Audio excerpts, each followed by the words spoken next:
Megatrust dan potensi tsunami raksasa di Indonesia, Sandiaga Uno khawatir pariwisata sepi. Ramainya informasi seputar gempa Megatrust menimbulkan kekhawatiran sektor pariwisata sepi. Sebab, wisatawan takut akan ada bencana alam besar terjadi, terutama di area laut dan pantai serta pegunungan.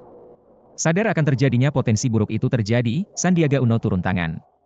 Selain itu, BMKG yang pertama kali mencetuskan informasi seputar Megatrust memastikan belum mengeluarkan peringatan dini. Bagi yang belum tahu, Megatrust adalah daerah pertemuan antar lempeng tektonik bumi. Kondisi tersebut berpotensi memicu gempa kuat dan tsunami dahsyat.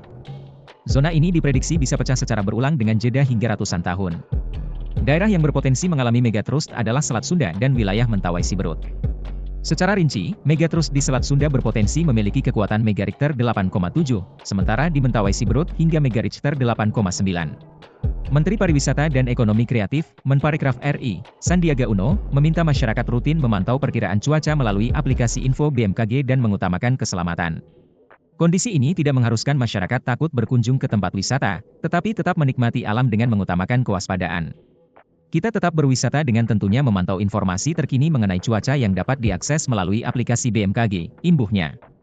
Sementara itu, Kepala BMKG, Dwi Korita Karnawati mengatakan Megatrust bukanlah baru pertama kali disampaikan oleh BMKG. Ia menilai, masyarakat harusnya sudah biasa dengar Megatrust karena itu sudah sesuatu yang 2018 sempat heboh. Potensi Megatrust di Indonesia bukanlah peringatan dini. Sebab, gempa berbeda dengan tsunami yang bisa diprediksi oleh BMKG. Kalau peringatan dini itu begini, loh, awas, hati-hati dalam waktu sekian jam akan terjadi, gitu, kata Dwi Korita.